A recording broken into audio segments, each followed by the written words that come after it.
Il y a quelques semaines, j'ai posté un commentaire sur l'annonce de la parution d'un livre de notre confrère Michel Gad-Volkovits, dans lequel sont rassemblées des photos de cabinets de psychanalystes. L'illustration de la couverture m'a aussitôt fait penser au positionnement à 90 degrés du fauteuil de Freud dans son cabinet viennois. Mon commentaire ayant été, je pense, mal compris, je vais tenter d'éclairer un peu les raisons qui m'ont poussé à mettre en avant l'intérêt de la position de ce fauteuil, même si celle-ci peut sembler trop orthodoxe. Alors, qu'il s'agisse d'un analysant ou d'un supervisé, la règle fondamentale demeure la même, c'est-à-dire mettre en mots ce qui vient naturellement à la pensée sans rien retenir. On comprend donc que l'un et l'autre s'ouvrent à ce qu'il y a de plus intime en eux, et donc bien évidemment tout ce qui touche au sexuel. Qu'il y ait rétention de matériaux, que ce soit par honte, par pudeur ou par crainte de voir son image écornée aux yeux de l'analyste, et l'analyse est biaisée, ou en tout cas ralentie. Or, parmi les éléments de ce matériau, il en est un qui occupe une place privilégiée, c'est celui du transfert, ou plutôt des transferts. Qu'il s'agisse de celui de l'analysant sur l'analyste ou de celui du supervisé sur ses premiers patients. Dans ce que rapportent les supervisés, il est souvent question de ces affects puissants qui viennent habiter le jeune analyste à l'égard de certains patients. Alors, il s'agit parfois de désintérêt, d'ennui, de malaise, d'inconfort, mais la plupart du temps, c'est d'attirance, de désir qu'il est question. Or, à quoi tient ce désir ? Je veux dire, qu'est-ce qui fait apparaître ce désir et qui le nourrit, sinon la vision du corps du patient ou de la patiente. Eh bien voilà très précisément où je veux en venir.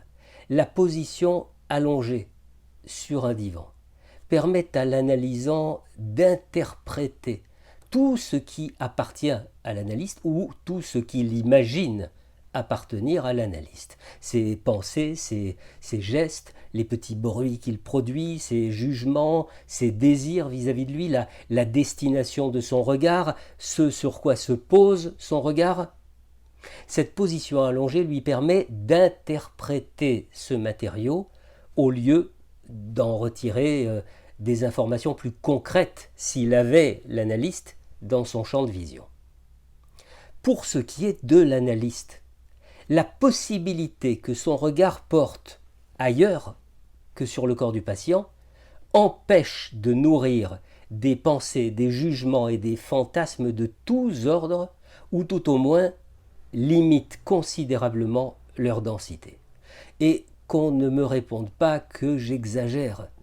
J'entends chaque jour de la part de praticiens en supervision la reconnaissance de pensées et de fantasmes issus de la vision trop appuyée du corps de leurs patients et patientes. Alors vous pourriez me répondre que l'analyste ne peut pas échapper à la vision du corps du patient, ne serait-ce qu'au moment où il fait entrer celui-ci dans le cabinet et le moment où il lui ouvre la porte pour clore la séance. Certes, eh bien ces moments, obligés en quelque sorte, devraient être suffisants. À partir du moment où l'analyste s'installe dans son fauteuil, son regard doit être aussi flottant que son attention. D'où l'intérêt du fauteuil placé à 90 degrés à la tête du divan qui fait porter le regard de l'analyste devant lui et non pas sur le corps du patient. Quant à l'argument avançant que nous aurions besoin de voir les réactions corporelles du patient, l'expérience nous montre suffisamment que les affects, ça s'entend. sans qu'il soit besoin de les vérifier sur le corps même du patient. Que le patient se débatte ou qu'il jouisse de ses fantasmes projetés sur l'analyste, ça fait partie de sa vie d'analysant, ça fait partie de son voyage analytique. Mais que des appréciations soient faites mentalement par l'analyste observant le corps d'un ou d'une patiente et que ces appréciations dérivent vers des désirs fantasmatiques chez lui, cela entache, à mon sens, et l'écoute et les impératifs contre-transfert. Voilà pourquoi cette position du fauteuil à 90 degrés me paraît aussi importante. Au-delà d'une vision orthodoxe de la chose, il me semble qu'elle allège le psychanalyste. Elle le libère. Elle le rend plus disponible, plus présent, plus centré. Tout à l'analyse de son analysant.